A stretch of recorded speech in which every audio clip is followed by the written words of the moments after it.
Dans cette nouvelle vidéo, on va maintenant commencer à regarder le cours à proprement parler de ce chapitre sur les équations de droite. Donc le grand 1, droite et vecteur directeur. Donc là, la nouveauté cette année en classe de seconde, c'est qu'on va faire le lien entre les vecteurs, une notion qu'on a découverte cette année, et les droites dans le plan.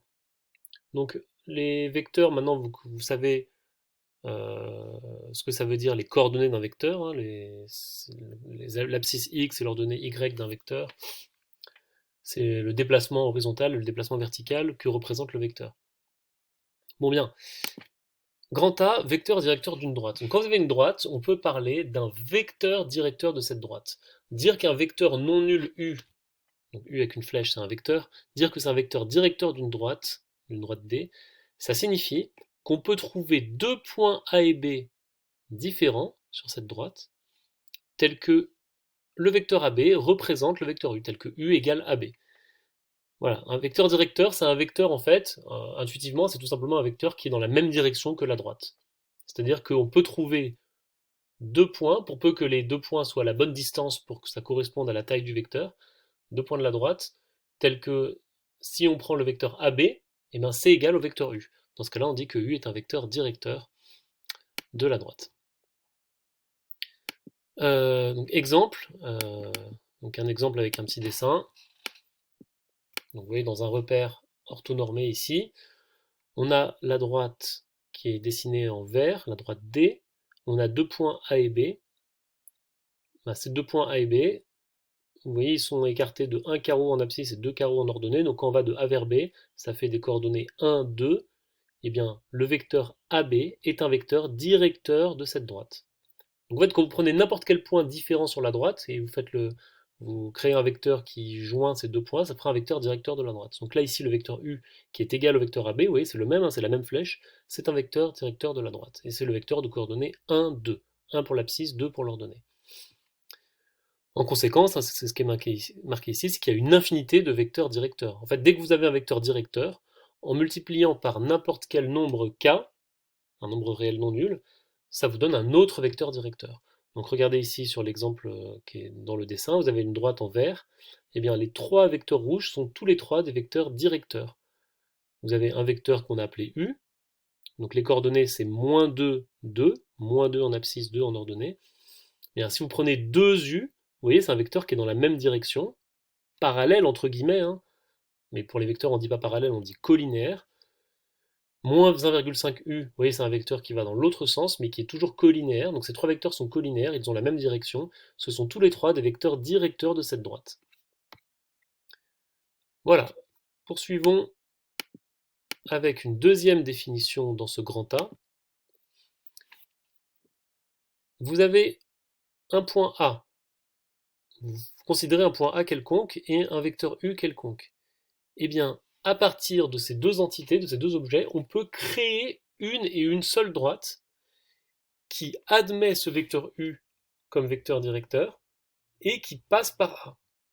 Il s'agit de quoi? Il s'agit de l'ensemble des points M, tous les points M, tels que le vecteur AM est collinaire à U. C'est-à-dire qu'on peut trouver K un nombre réel tel que AM égale K fois U. Donc pour dire les choses autrement, vous fixez un point A et vous fixez un vecteur U. Eh bien, si vous prenez le vecteur U et vous le faites partir du point A, eh bien, en augmentant la taille de U, ou en passant de l'autre côté, eh bien, ça va parcourir tous les points d'une droite. En fait, on va faire ça avec GeoGebra après. Si vous prenez k fois u et vous faites varier k, ça va faire tous les vecteurs possibles qui sont collinaires à u. Vous voyez, donc mais ça c'est que des flèches, c'est pas encore les points d'une droite. Mais par contre, si vous regardez l'extrémité d'un tel vecteur en fixant l'origine à A, eh bien tous les points vont décrire une droite. Je vais vous montrer ça tout de suite sur GeoGebra. Donc vous voyez, dans un plan, j'ai placé un point A, j'ai défini un vecteur U. Donc là, vous voyez ce vecteur U, les coordonnées, j'ai pris un vecteur, j'ai choisi de prendre un vecteur de coordonnées 2, 1. 2 en abscisse, 1 en ordonnée. Donc c'est un vecteur, on l'appelle U. Et là, j'ai créé un petit curseur qui permet de faire varier un nombre, qu'on appelle K. Donc là, K vaut 0, etc. Je fais varier ce nombre-là. Et à partir de ça, je vais pouvoir créer un vecteur, donc je vais définir un représentant Donc en fait non, je vais simplement saisir, le vecteur KU, KU, K fois U, voilà, et à partir de là, je vais créer un représentant qui part du point A et qui est représenté par ce vecteur KU, le vecteur V. Bien, l'extrémité s'appelle A', on va le rappeler M un petit peu comme c'était dans le cours. Voilà. Souvent on appelle M les points qui sont variables. Alors, le vecteur k fois u, vous voyez, il a été directement replacé à partir de l'origine. En fait, peut-être que vous comprenez mieux maintenant pourquoi il fait ça, parce que du coup, par défaut, un vecteur, on va le dessiner en le faisant partir de l'origine. Mais on pourrait le dessiner n'importe où ailleurs. Donc voilà, ce vecteur-là, v, il n'a pas trop d'importance. D'ailleurs, on va l'effacer, on le verra plus. Donc mon vecteur u qui est ici au départ, voilà, il est là. Mais là, il faut bien comprendre que le vecteur am est égal au vecteur k fois u. Là pour l'instant k vaut 0,5, et vous voyez si je fais k égale 0, bah tiens vous voyez le point m il est confondu avec le point a, c'est normal puisque k fois u c'est le vecteur nul, et donc am ça fait le vecteur nul, et donc m est égal à a. Et regardez maintenant ce qui se passe quand je fais bouger k, mon curseur, regardez ce que fait le point m. Eh bien il se balade le long d'une droite. Eh bien cette droite là, c'est l'ensemble des points m tels que AM, le vecteur AM est égal à K fois U, où K c'est le nombre ici, là c'est 2,5, mais je fais bouger.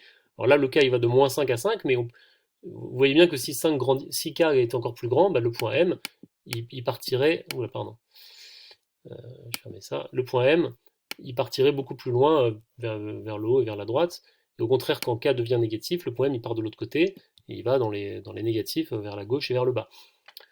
Donc vous voyez, en faisant varier k de moins l'infini à plus l'infini, quand k prend toutes les valeurs réelles possibles, eh bien le point M va se balader tout le long de cette droite jusqu'à l'infini qui passe par A et qui admet U comme vecteur directeur. Vous voyez à chaque fois, vous voyez bien que cette droite elle est parallèle entre guillemets à ce vecteur U. U est un vecteur directeur et quand on fait k fois U et qu'on fait bouger k et qu'on part du point A, eh bien l'extrémité M va décrire tous les points de la droite.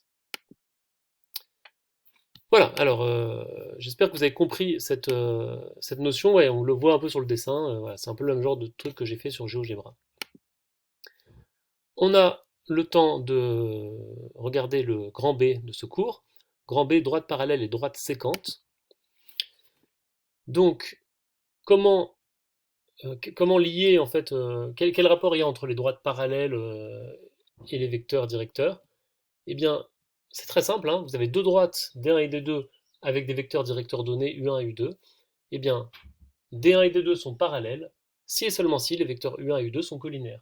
Voilà, c'est assez évident géométriquement. Vous voyez, vous avez compris qu'un vecteur directeur, c'est un vecteur qui est dans la direction de la droite. Donc si vous prenez deux droites parallèles, elles admettent les mêmes vecteurs directeurs. Voilà, deux droites parallèles ont exactement les mêmes vecteurs directeurs. Donc du coup, des vecteurs directeurs qui sont collinaires vont vont être directeurs d'une même droite ou de droites parallèles. Voilà, c'est pas forcément la même droite, mais c'est des droites parallèles. Ce sera la même direction. Tandis qu'au contraire, ça c'est évidemment c'est la négation de ça, D1 et D2 sont séquentes, c'est-à-dire qu'elles ne sont pas parallèles, si et seulement si les vecteurs U1 et U2 ne sont pas collinaires. Un exemple, donc voilà, comme c'est indiqué, hein, c'est des conséquences direct des propriétés, de la première propriété du page 120 du chapitre 5. Donc je vous renvoie à cette propriété-là. Un exemple, vous voyez dans le repère orthonomé ci-contre, on a donné deux vecteurs U1 et U2. Donc U1 a pour coordonnées 2, 4. Donc U1 on le voit ici, 2 en abscisse, 4 en ordonnée. U2 a pour coordonnées 1, 2, en abscisse, 2 en ordonnée. Et on a construit deux droites D1 et D2 qui ont ça comme vecteur directeur. Donc en fait on a superposé les droites à chacun de ces deux vecteurs. Vous voyez, les deux droites sont parallèles et les deux vecteurs sont collinaires. Tandis qu'au contraire, le vecteur U1 et le vecteur U3 ne sont pas collinaires, et ça illustre bien le fait que la droite D1 et la droite D3 ne sont pas parallèles, mais sont séquentes. Voilà. Je m'arrête là pour cette vidéo. On regardera, donc là c'était la définition et des petites propriétés sur les vecteurs directeurs de droite. on n'a pas vraiment eu besoin direct. On a utilisé des repères hein, pour dessiner les droites et les vecteurs dans les exemples, mais on n'a pas eu besoin de faire de calcul. Donc on aurait très bien pu faire tous ces exemples-là sans utiliser de repères. Par contre, dans le grand 2 de ce chapitre, on va parler d'équations de droite, et donc là, du coup, on va introduire vraiment les coordonnées des vecteurs et de voir le lien qu'il y a entre les vecteurs directeurs et les droites. Voilà, je vous remercie.